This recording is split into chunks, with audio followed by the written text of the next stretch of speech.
जय श्री राधा रानी सरकार की, जय श्री कृष्ण भगवान की, जय श्रीमद् भागवत महापुराण की, जय सद्गुरुदेव श्री बंसी वाले महाराज की।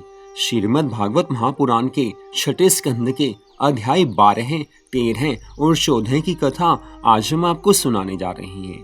पिछले अध्याय की कथा में आपने सुना था कि किस प्रकार वृत्रासुर और देवराज इंद्र में युद्ध होने लगता है। दोनों में पहले परस्पर बात होती है। अब उससे आगे की कथा। श्री सुखदेव जी महाराज आगे की कथा का वर्णन करते हुए कहने लगे हैं, हे राजा परीक्षित, ये सब ज्ञान पूर्ण बातें कहकर अति क्रोध करके वृत्रासुर ने अपना त्रिशूल इंद्र पर चलाया है।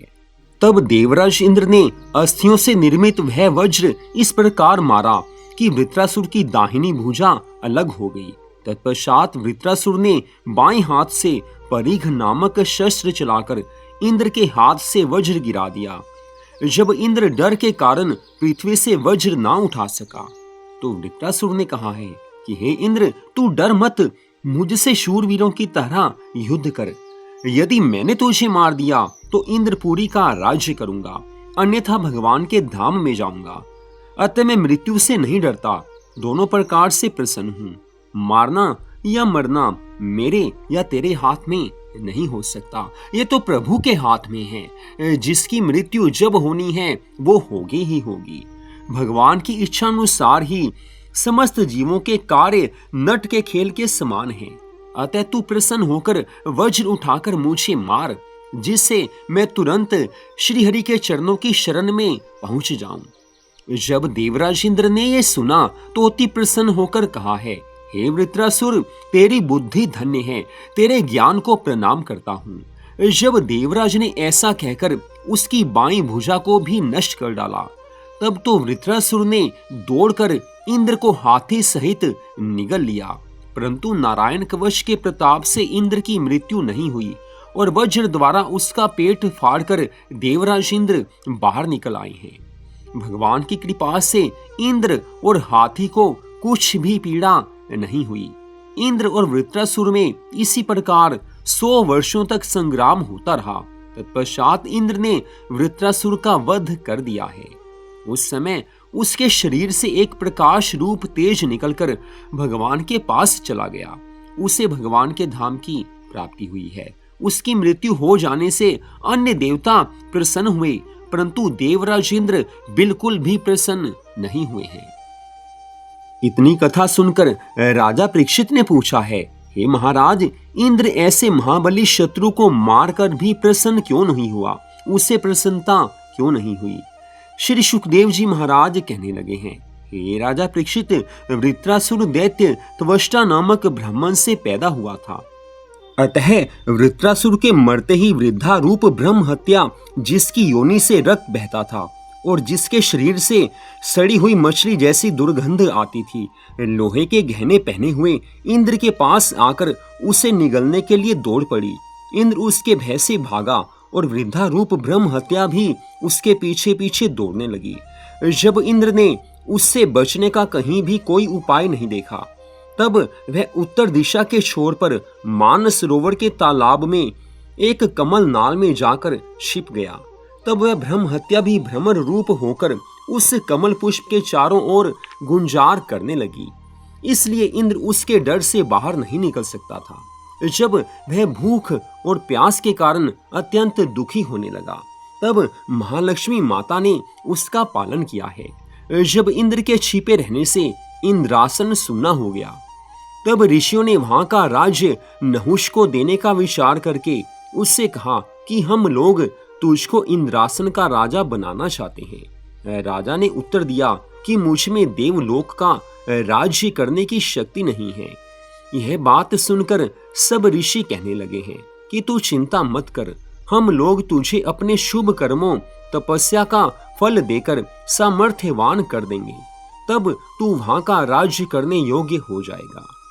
जब सब ऋषियों ने अपनी अपनी तपस्या का, अपनी अपनी भक्ति का थोड़ा थोड़ा फल राजा नहुष को दिया, तब उस तप के प्रभाव से राजा नहुष को इंद्रासन पर आरूढ़ किया गया है। लेकिन उसने इंद्रानी पर मोहित होकर उसको कहला भेजा कि अब मैं ही स्वर्ग का राजा हूँ, इंद्रासन के सिंहासन पर आसीन हूँ, अतः अब तू मेरे पास क्यों नहीं आती? मैं तुझसे भोग विलास करना चाहता हूँ। ये बात सुनते ही पतिव्रता इंद्राणी ने, जो अपने पति की सेवा के अलावा दूसरे को कभी सपने में भी नहीं चाह सकती थी, राजा नहुष के भय के कारण देवगुरु बृहस्पति जी के पास पहुंचकर प्रार्थना की है कि हे गुरु महाराज, इस समय मैं आपकी शरण में हूँ। राजा नहुष मनुष्य होकर भी मुझसे भोग विलास करना चाहते हैं, अतः आप कोई ऐसा उपाय बताइए जिससे मेरा पतिव्रत धर्म नष्ट ना होने पावे। देवगुरु बृहस्पति जी कहने लगे हैं, तू इसके लिए राजा नहुष से कुछ दिन की अवधि मांग ले और फिर मैं तेरे पति को इंद्रासन पर आरूढ़ करने का प्रयत्न करता हूँ। तब देवगुरु बृहस्पति जी के इस कथनानुसार इंद्राणी ने नहुष से कुछ दिनों की अवधि मांगते हुए उससे संतुष्ट किया है। तत्पश्चात देवगुरु बृहस्पति जी ने अग्निदेव को इंद्र को ढूंढने के लिए भेजा। तब अग्निदेव ने देवगुरु बृहस्पति जी के पास लौटकर कहा है कि देवराज इंद्र ब्रह्म हत्या के भय से मानस सरोवर तालाब के एक कमल नाल में छिपे हुए हैं। जब अग्निदेव द्वारा इंद्र का समाचार ज्ञात होने में अवधि के दिन समाप्त हो गए, तब राजा नहुष का दूत पुनः इंद्राणी को बुलाने आया। तो उसने दूत से कहा कि तुम मेरी ओर से राजा नहुष से ये कहना कि मनुष्य जब 100 राजसूय और अश्वमेघ यज्ञ कर लेता है तब वह इंद्रासन का अधिकारी होता है, और फिर तुम तो यज्ञ किए बिना ही देवलोक का राज्य कर रहे हो। अतः तुम सुखपाल अर्थात पालकी में बैठकर और उससे ब्राह्मणों के कंधे पर रखवाकर मेरे पास आओगे, तब मैं तुम्हारी इच्छा पूरी करूंगी, तुम मुझे प्राप्त कर पाओगे। यह बात इंद्राणी की सुनकर राजा नहुष आज काम के वशीभूत हुआ है। इंद्राणी से भोग विलास करना है, ये सोचकर मन में प्रसन्नता आती है। काम के वशीभूत होकर धर्म और अधर्म का विचार ना करके आज राजा नहुष ने ऋषियों और ब्राह्मणों के कंधों पर जबरदस्ती पालकी रखवा दी है और इंद्राणी के राजभवन की ओर चल दिया है। महापाप कर रहा है, लेकिन मन में काम भाव है, मन में भोग विलास की चाहना है। श्रीमद् भगवद गीता में भगवान श्री कृष्ण जी ने अर्जुन से कहा था कि हे अर्जुन, काम, क्रोध और लोभ ये तीनों नरक के द्वार हैं जो मनुष्य का पतन कर देते हैं। लेकिन यहाँ पर इस समय नहुष के मन में काम वासना छाई हुई है। वो ब्राह्मणों और ऋषियों के कंधे पर पालकी रखवाकर इंद्राणी के राजभवन की ओर चल दिया है, लेकिन उन ब्राह्मणों और ऋषियों ने जीवन भर कभी ऐसे बोझ नहीं उठाया था, लेकिन फिर भी वो चलने लगे हैं। लेकिन जीवन भर ऐसे कभी पालकी उठाई नहीं है। इस कारण ब्राह्मण और ऋषि धीरे धीरे चल रहे हैं। कभी पहले उन्होंने ये सब कार्य किए नहीं थे। लेकिन उस समय राजा नहुष ने कामांध होकर उन ब्राह्मणों और ऋषियों को पैर से ठोकर मारते हुए कहा कि जल्दी जल्दी चलो, मुझे शीघ्र ही इंद्राणी के पास जाना है। तब तो ऋषियों ने उसका यह बड़ा ही महापाप देखकर, अधर्म कार्य देखकर राजा नहुष को उसी क्षण शाप दिया है कि अरे मूढ़, तू शीघ्र ही सर्प हो जा, तू सांप बन जा। आज ऋषियों के मुख से ऐसे वचन निकलते ही राजा नहुष सांप होकर पृथ्वी पर गिर पड़ा। कहाँ तो राजा नहुष को मनुष्य होते हुए भी ऋषियों ने, ब्राह्मणों ने स्वर्ग का सिंहासन सौंप दिया था, कितनी ऊंची पदवी उससे मिली थी, लेकिन आज काम भाव के अधीन होकर वही राजा नहुष सर्प होकर, सांप होकर पृथ्वी पर गिर पड़ा है। काम वासना जिसके मन में आ जाती है उसका पतन अवश्य हो जाता है। लेकिन आज प्रभु ने इंद्राणी का पतिव्रत धर्म बचाया है, उसके पतिव्रत धर्म की रक्षा की है। तत्पश्चात देवगुरु बृहस्पति जी ने मानस सरोवर तालाब पर पहुंचकर कहा कि हे इंद्र, तुम कमल नाल से निकल आओ। इंद्र ने देवगुरु बृहस्पति जी को वहीं से ही नमस्कार करके प्रार्थना की है कि हे गुरुदेव, मैं ब्रह्म हत्या के डर से बाहर नहीं निकल सकता। इंद्र के ऐसे वचन सुनकर देवगुरु बृहस्पति जी ने कहा है कि हे इंद्र, उसका तुम कुछ भी भय मत करो, क्योंकि अश्वमेघ यज्ञ करने से भगवान श्री नारायण जी मनुष्य को बहुत प्रकार के बड़े बड़े पापों से मुक्त कर देते हैं।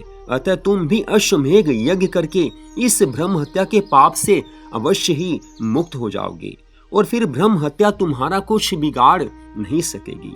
देवगुरु बृहस्पति जी के इस प्रकार कहने पर इंद्र कमल नाल से बाहर निकल आए और अश्वमेघ यज्ञ करके ब्रह्म हत्या से मुक्त होकर उन्हें देव रूप धारण करके इंद्रासन पर आसीन होकर स्वर्ग का राज्य करने लगे हैं। आज इतनी कथा सुनकर राजा परीक्षित ने श्री सुखदेव जी महाराज जी से बड़ा सुंदर प्रश्न किया है कि हे महामुनि, साधु और वैष्णव श्री नारायण भगवान के भक्त होते हैं।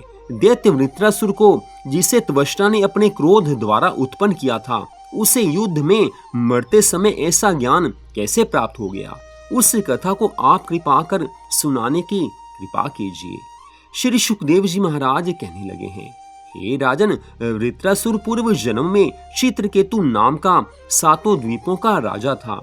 वह धर्म पूर्वक प्रजा का पालन करता था और सब छोटे बड़े लोग भी उसके राज्य में अपने धर्म कर्म से रहते थे। राजा चित्रकेतु के यहाँ 1 करोड़ स्त्रियां थी। उसने 1 करोड़ स्त्रियों से विवाह किया है, लेकिन फिर भी कोई पुत्र नहीं है। इसलिए वह रात दिन पुत्र सोच में दुखित रहता था। एक दिन की बात है, महर्षि अंगिरा अपनी इच्छा से उसके राजभवन में पधारे हैं। तब राजा ने अत्यंत आदर पूर्वक आसन देकर उनका पूजन किया है। तत्पश्चात ऋषिश्वर ने उसे उदासीन देखकर पूछा है कि हे राजन, तुम इतने धर्मात्मा हो, प्रतापशाली हो, फिर भी उदास क्यों रहते हो? इतने चिंता मग्न क्यों दिखाई देते हो? तब राजा ने हाथ जोड़कर विनय करते हुए कहा है कि हे महाराज, आपकी कृपा से मुझे सभी सुख प्राप्त हैं, परंतु कोई पुत्र नहीं है। इस कारण मैं चिंतित रहता हूँ। जिस प्रकार कोई भूख प्यास से दुखी प्राणी के शरीर पर चंदन, केसर आदि का लेपन करे, परंतु उसकी सुगंधी सूंघने से मनुष्य की भूख प्यास शांत नहीं होती, उसी प्रकार पुत्र के बिना यह 7 द्वीपों का राज्य और सुख मुझे अच्छे नहीं लगते हैं। इसी कारण सदा मैं चिंतित रहता हूँ।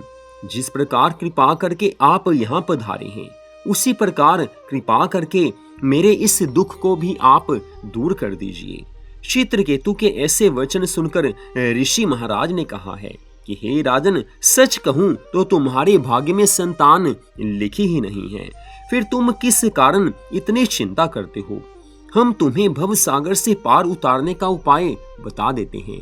तुम भगवान का भजन करो, भगवान के चरणों में अपने मन को लगा दो, तुम्हें मोक्ष अवश्य मिलेगा, तुम भव सागर से पार हो जाओगे।